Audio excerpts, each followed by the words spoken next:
Agora 7 horas e 41 minutos, confirmando para você, 7 horas e 41 minutos. Hoje vamos conversar com o deputado federal Rubens Bueno, que vai falar das novidades de Brasília, para a gente fazer um resumão do que está acontecendo em Brasília e o motivo dele estar hoje aqui na nossa região com Brasília pegando fogo.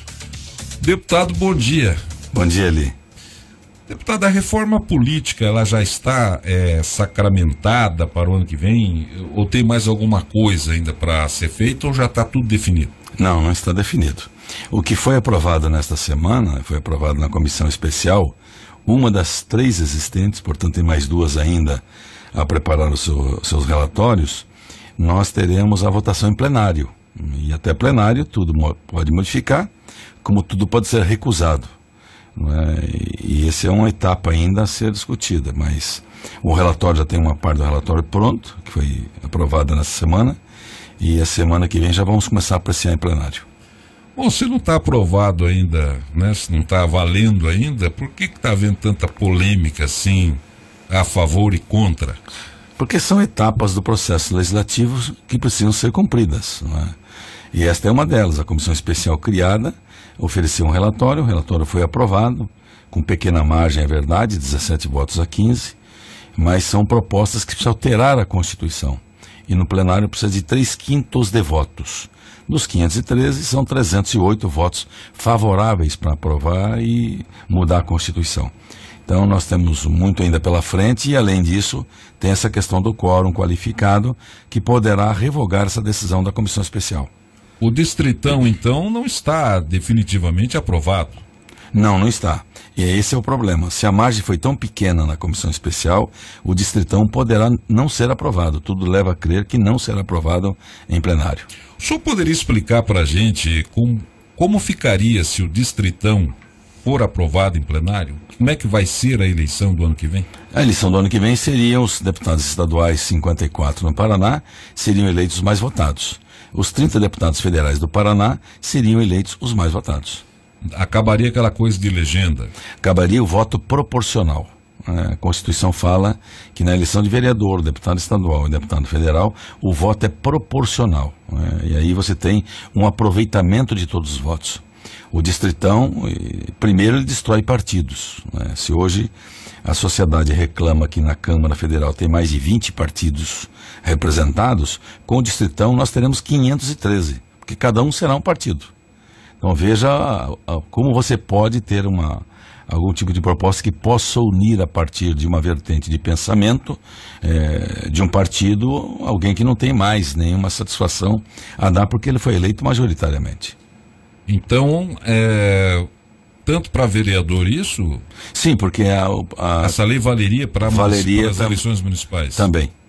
Não haveria mais coligação, então, de partidos? Não haveria, não teria mais sentido, né? Sim. Porque os mais votados seriam os eleitos, não teria mais sentido. Mas não é justo que os mais votados sejam os eleitos, deputado?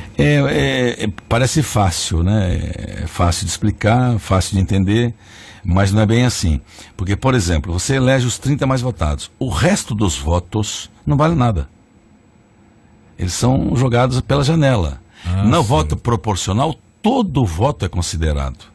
Se um candidato faz um voto, este um voto é somado para a legenda do partido ou da coligação que ele participou. E aí você faz um aproveitamento, minorias, você tem a legitimidade do apoio de toda a população. Mas esse tipo de eleição, ela beneficia pessoas como o senhor, por exemplo, que já tem um trabalho realizado, já é conhecido no país inteiro. Quer dizer, não é melhor, digamos assim, para pessoas conhecidas, artistas, deputados como o senhor, personalidades ou quem já está lá? Veja só, não podemos jamais fazer lei que possam proteger ou beneficiar este ou aquele, a começar de si próprio. Como no meu caso, né? Eu não voto pelo Distritão exatamente porque ele vem com esta blindagem de favorecer os que têm mandato. Por se tratar de uma campanha curta, ele terá muito mais condições de disputar uma eleição para aquele novo que vai se apresentar no espaço muito curto de tempo. Então, para todos nós, é importante dizer ao país que quanto mais candidatos no momento desse, é melhor até para a renovação. O distritão é o tipo do voto que não ajuda na renovação. Por isso, nós somos contra o distritão. O senhor é contra o distritão? Sim. E contra esse financiamento de campanha pública, por exemplo, o povo pagar, no caso, a sair do orçamento da União, cerca de 4 bilhões aí de reais para financiar a campanha, que também está nessa reforma? Não tem. A conjuntura não. O Brasil está aí com déficit público muito alto, são 139 bilhões este ano, o governo já quer mais 20 bilhões para aumentar o déficit público para este ano e para o ano que vem, mais 20 bilhões. Não se justifica você buscar dinheiro público para financiamento público. Então a conjuntura não favorece de forma alguma sequer o debate dessa matéria. E o que o senhor acha que vai passar nessa reforma? Olha, tem que passar muita coisa. Por exemplo, você tem que encontrar caminhos que busquem fortalecer os partidos. De que forma? Acabar com a coligação na proporcional. Mas isso está lá proposto? Está proposto, sim. E criar a figura da federação de partidos. Pequenos partidos que não têm condições de montar suas chapas e tal, criar a federação, 2 ou 3 partidos, enfim, para que possam até futuramente, se for o caso, se incorporarem, buscarem uma fusão partidária e diminuir o número de partidos no país. E sobre reeleição, deputado, o que se fala lá? Pois então, a Câmara já votou o fim da reeleição. A Câmara já votou e faz tempo. Isso já está... Está no Senado, para o Senado deliberar. O Senado não tem prazo, evidente, é parte do regimento de cada casa, mas a Câmara já votou e já acabou com a reeleição, porque no Brasil não deu certo. Todos nós consideramos isso. Não tem nada de errado, nada de antidemocrático, né, a questão da reeleição. Mas no Brasil não deu certo. Nós temos que partir para um mandato único, e esse mandato pode ter a ser ampliado como foi quando a Câmara votou. A Câmara votou pelo fim da reeleição, mas com mandato de 5 anos. O senhor acredita que esse distritão vai ser aprovado? E eu acho difícil, apesar de forte, né? Hoje, os atuais deputados, eles trabalham muito pela aprovação do distritão. E eu acho difícil porque são 308 votos. Não é fácil conseguir um quórum qualificado como esse. O senhor acredita que até quando a reforma política, ou seja, as regras para as eleições do ano que vem estejam concluídas, definitivamente? Tem prazo, né? Até o dia 30 de setembro. 30 de setembro. Seria 3 de outubro, que é a eleição no ano que vem, 3 de outubro, um ano antes. Então, seria 30 de setembro para você evitar. Tem um dia para publicar, etc. Mas seria 30 de setembro o limite para a Câmara e o Congresso votarem. Se a Câmara está votando, ainda tem que passar pelo Senado. Rubens Bueno, o PPS, incluindo o voto do senhor, optou pela investigação do presidente Temer. Quer dizer, o senhor foi favorável que o presidente Temer fosse investigado. Por que o PPS, que pede a investigação do presidente, como é que o senhor, por exemplo, que pede a investigação do presidente, continua aliado a ele? Não só o senhor, como o partido como um todo. Não é bem assim, né? Nós tivemos um processo de impeachment. Dentro da lei assume o vice-presidente da República, cujo vice-presidente buscou aliados para fazer as mudanças, reformas importantes para o país. E várias já aconteceram: a PEC do teto, terceirização, a reforma trabalhista. Estamos agora tentando votar a reforma da Previdência. Nós estamos trabalhando de forma independente para votar medidas importantes para o país. Eu acho que o país é muito maior do que Temer ou qualquer governo. Mas e aí não há retaliação? Porque o Centrão já está reclamando não de vocês nenhuma... lá. E parece que o Temer andou dando puxão de orelha no senhor por ter votado contra ele? Não, de forma alguma. Isso não tem fundamento? Não tem fundamento. Ele não teria coragem de fazer isso comigo. Por quê? Por que não? Ninguém tem coragem de fazer isso comigo. O senhor é bravo? Não sou bravo, porque não admito isso. Eu tenho a minha convicção. Saiu na imprensa isso. Tudo bem, mas a imprensa, ela se delicia com algum tipo de vez em quando, com algum tipo de fofoca, o que faz parte. Não tem problema nenhum. Mas o Temer em nenhum momento criticou o senhor? Não, de forma alguma, ao contrário. No dia da votação, no dia seguinte, o Tauílo, prefeito de Camarões, estava em Brasília. Nós estávamos no almoço na casa de um amigo. O presidente Temer passou lá para comer uma sobremesa, conversamos amistosamente. Não tem nada a ver uma coisa com outra. Eu não vou abrir mão, como toda a minha vida. Onde houver denúncia, toda denúncia tem que ser apurada. né? E o presidente da República tem um simbolismo maior ainda, de não deixar nenhuma dúvida sobre a presidência da República. Eu acho que todos nós temos que cobrar isso. Como é que o senhor analisa, por exemplo, a distribuição de emendas e cargos por parte do Temer para evitar essa denúncia? Isso é a velha política, é o atraso, né, do país, é isso, quer dizer, um balcão de negócio. Você é limitado a votar porque vem a pressão de toda a ordem, é cargo, é verba, é emenda. Eu nunca atuei desta forma, e nunca vou, acho que não é esse o caminho. Por isso que nós defendemos o parlamentarismo, acabar com esse presidencialismo de coalizão que leva a incentivar esse tipo de ação política. Nós temos que acabar com isso. E aí nós temos que também ver como é que vota na hora do voto. Tudo começa com voto. Ora, se tudo começa com voto, toda a população, toda a sociedade tem compromisso com o país. O senhor não se considera um infiel do presidente Temer, então? Absolutamente, porque eu nunca fui ligado a ele. O Temer foi escolhido pelo Lula, pela Dilma e pelo PT. Não foi por mim, nem pelo PPS. O senhor está com ele em razão das reformas. Evidente, então. Porque é interesse do país. É interesse do país. Mas e por que há tantas críticas nessas reformas, Bueno? Como é que o senhor contorna isso? Por exemplo, o senhor quis que o Temer fosse investigado. Aí tem essas reformas que uma grande parte da população critica. Quer dizer, são duas coisas totalmente distintas, por exemplo. Quem é que critica ele? Vamos lá. Quem é que critica? Sindicalistas que têm o imposto sindical obrigatório. Um dia de trabalho do trabalhador, que gira em torno de bilhões de reais, que é distribuído ao mundo sindical. Isso tem que acabar. Né? E deixar os sindicatos sérios, representativos, que efetivamente cumprem o seu papel. No Brasil tem 11 mil sindicatos de trabalhadores, mais 5 mil sindicatos patronais. Não existe isso em nenhum lugar do mundo. 50, 60 sindicatos para as diferentes categorias. No Brasil tem milhares. Né? Por quê? Porque tem o dinheiro do trabalhador. Tem que acabar com isso. Essa é a bronca. Né? A outra bronca são aqueles que ganham muito da Previdência e se aposentam muito cedo.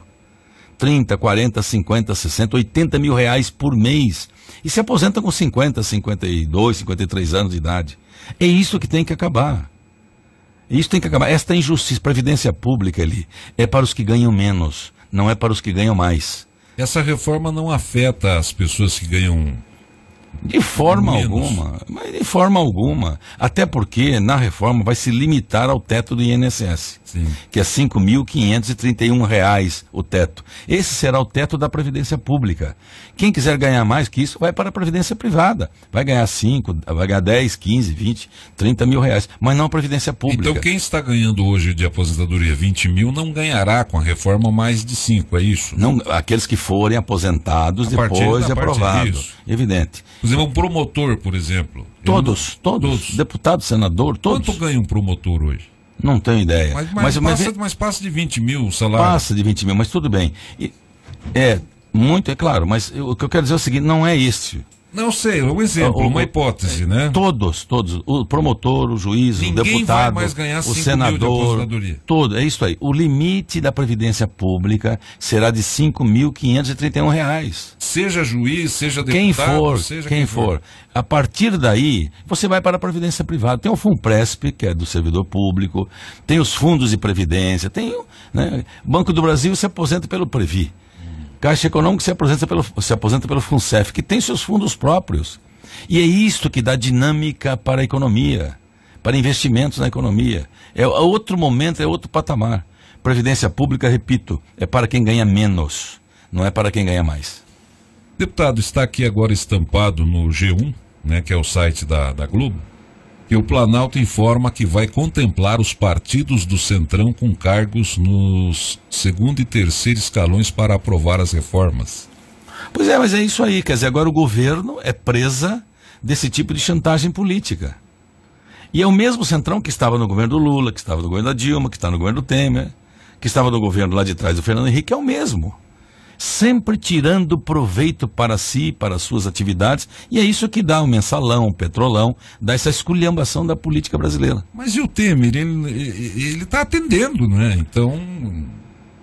Não é que está atendendo, não é isso. O presidente da República não é para fazer isto. Então, mas ele vai fazer. Pois é, mas está errado. Está errado. Mas estão errados os partidos e o próprio presidente. Mas é evidente, se há uma denúncia contra o presidente, tem que ser apurada. E se o presidente se diz inocente, ele mandava apurar. Até porque o Supremo Tribunal Federal, chegando de volta, admitido pela Câmara, na volta o Supremo poderia arquivar se esta denúncia do procurador não fosse importante e tivesse conteúdo suficiente para ser processado. Deputado federal Rubens Bueno, o senhor percebe lá em Brasília se existe algum movimento assim no sentido de minar ou de boicotar a Operação Lava Jato? Não tem nada disso, isso não tem volta. A lei que nós fizemos em 2013, a Lei 12.850, da organização criminosa e da delação premiada, nós fizemos, está aí a lei, não é só para agora e só para Lava Jato, não, é para tudo que vier pela frente. Para finalizar, Rubens, fale sobre o pé na estrada aí que o senhor já está, né, realizando. Sim, o pé na estrada, nós estamos rodando o Paraná inteiro. Ontem fizemos o Moarama, antes de ontem Paranavaí, hoje de manhã em Campo Mourão, estamos convidando toda a região, não é? E além de ter aprovado em junho a proposta de candidatura própria a governador, né? Está aqui do meu lado o César Silvestre Filho, que é prefeito de Guarapuava, e se colocou à disposição do partido para ser candidato a governador pelo PPS. César Silvestre, bom dia. Oi, bom dia a todos os ouvintes. O senhor está percorrendo aí o estado, já se preparando para ter a maioria aí no colégio eleitoral do PPS para ser o candidato, César? Claro, uma disputa boa começa por aí. O PPS é um partido que sempre homenageia a democracia, valoriza que os quadros surjam. Nós temos vários exemplos disso. Está aqui o Rubens, com toda a experiência, com todo o nome e respeito nacional que tem estimulado e incentivado não só a nossa candidatura própria ao governo do estado, que o partido tenha candidatos próprios, e aí surge o nome do Marcelo em Ponta Grossa, à minha disposição também, mas o surgimento de candidaturas a deputado estadual, federal, no Paraná inteiro. E nesse momento a gente tem feito isso, corrido o estado, procurado criar essa unidade, incentivar o fortalecimento dessa proposta. É importante que o partido compre a ideia, se entusiasme com a ideia, e é exatamente nesse sentido que a gente tem percorrido aí todas as regiões, acompanhado o Rubens no pé na estrada. E a notícia boa é que tem sido muito bem aceito, por onde a gente passa, não só no âmbito interno do partido, mas em todos os lugares, com a imprensa, dialogando com os órgãos de imprensa, dialogando com os setores representativos, né, das entidades em cada um dos municípios. A gente realmente, cada dia mais, percebe que a população tem buscado novas referências, tem buscado uma proposta nova. E o PPS não pode e não vai se omitir nesse processo eleitoral e deixar de apresentar uma alternativa de mudança. Bom, o PPS está fazendo então umas primárias aí dentro do partido, com o Marcelo Rangel e com o senhor César. Exato. E como é que as primárias vão terminar? De que forma? Qual que é o ponto para a definição do candidato? Não foi definido exatamente como é que vai ser feito o processo da definição das primárias. Eu tenho proposto que ao final de setembro, né, terminando o pé na estrada, o partido seja chamado a decidir, todos os filiados, de forma mais democrática possível. Evidentemente que a expectativa é que, seja qual for o resultado, o partido se mantenha unido, né, seja com o nome do Marcelo ou meu, que ambos continuem comprometidos com o projeto. Eu, da minha parte, pelo menos, é da forma como entendo e tenho trabalhado para isso. Eu costumo levar as oportunidades que eu tenho sempre com muita seriedade. Então, eu tenho trabalhado nesse projeto com afinco, tenho discutido o plano de governo, tenho corrido o Paraná, ouvido bastante, procurar compreender e entender melhor cada peculiaridade, cada desafio das mais diferentes regiões que nós temos no estado. E seguramente o partido vai tomar uma boa decisão. Sempre quando se faz a opção pela democracia, né? A opção é sempre a melhor. Eu acredito que o partido vai saber decidir o melhor caminho. César Silvestre, no caso o PPS ele pretende uma chapa aí com vice do PPS, uma chapa por sangue, digamos assim, ou busca uma aliança também para o governo do estado? É natural que se busque uma aliança, né? Nós temos a compreensão da complexidade que é de viabilizar uma candidatura majoritária.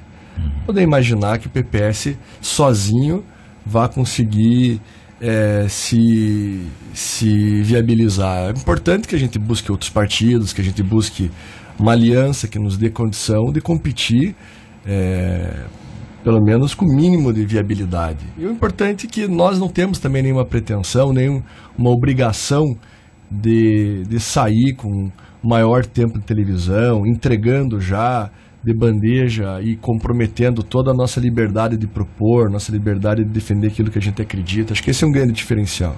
Se hoje a política está viciada, é porque muitas vezes as candidaturas já nascem com compromissos demais, né, com pesadas demais. Nós temos essa liberdade, mas é claro que nós vamos fazer aquilo que a gente sabe fazer, articular, conversar. Eu já fui candidato em 3 eleições majoritárias, em todas elas eu tive que construir alianças, não vai ser dessa vez que vai ser diferente. E como é que a população de Guarapuava recebe essa sua pré-candidatura? Olha, eu felizmente tenho recebido muito incentivo, né? É um assunto que tem que ser trabalhado com cuidado, evidentemente. A cidade acompanha esse assunto com muita atenção, mas o fato de nós termos feito uma administração bem avaliada, Guarapuava passou por um processo de transformação intenso, a população reconhece isso. E, ao mesmo tempo, vejo que muitos estão enxergando a oportunidade do Paraná resgatar o protagonismo do interior. O guarapuavano está enxergando, olha, talvez será que não é a hora de nós termos aqui um modelo de gestão aprovado do interior, com a alma do interior, com os desafios do interior, do desenvolvimento do interior. E aí aquela coisa, tem que emprestar o nome, porque se também ficar ali com ciúmes, né, dos seus quadros, acaba não também promovendo a oportunidade de se renovar. Então é evidente que é um assunto que tem que ter cuidado, mas eu tenho percebido bastante carinho, sabe? As pessoas têm me abordado, me incentivado, me encorajado. Prefeito, vai lá que atua, a gente está com você, estamos torcendo, né? A população nem sempre compreende exatamente como é que se viabiliza, né, o processo eleitoral, mas eu tenho recebido muito carinho. Isso é um incentivo importante, né? Sair bem de casa, com apoio da cidade é fundamental. Isso encoraja a seguir o projeto. E isso o senhor tem esse apoio lá? Tenho percebido isso muito claramente. No meio político, a nossa base toda tem incentivado. Na cidade, as entidades, eu recentemente estive reunido com uma série de segmentos da sociedade organizada. Eles, inclusive, estão sendo muito solícitos em me ajudar a articular, a conversar com, né, a associação comercial, está conversando com outras associações comerciais, amigos nossos ligados a sindicatos, algumas entidades estão conversando com outros sindicatos, um pouco nessa ideia de, nós temos que contar para o Paraná o que você está fazendo aqui. É importante que o Paraná saiba a transformação que você fez e tem condições de fazer para o Paraná inteiro. Então, eu acho que isso já é o melhor sinal possível de que a cidade está comprando a ideia. Aí estão, então, são as primárias do PPS com 2 prefeitos, né? O Marcelo Rangel de Ponta Grossa e o César Silvestre de Guarapuava, 2 grandes e belas cidades. César, obrigado pela sua presença aqui, até a próxima. Eu fico muito agradecido pela oportunidade, né? Desejar, né, um bom sábado a todos, um grande abraço a todos os ouvintes, e é sempre um prazer enorme estar aqui em Campo Mourão com meu amigo prefeito Tauilo, ao lado do Rubens Bueno, uma liderança que inspira, que orienta e que certamente faz engrandecer o nosso partido, não só no Paraná, mas no Brasil inteiro. Deputado Rubens Bueno, obrigado pela sua presença aqui e vamos sempre atualizando aqui, quando puder, as notícias de Brasília. Obrigado, Ali, um prazer muito grande, bom dia a você, bom dia família de Campo Mourão. Jornal da Rádio T fica por aqui, eu volto segunda-feira às 5 da manhã no programa do Nego, trazendo aí já as primeiras informações do dia para você. E aí, às 7 tem o T-News estadual e às 7h15 o local e regional. Até lá, um ótimo final de semana e feliz dia.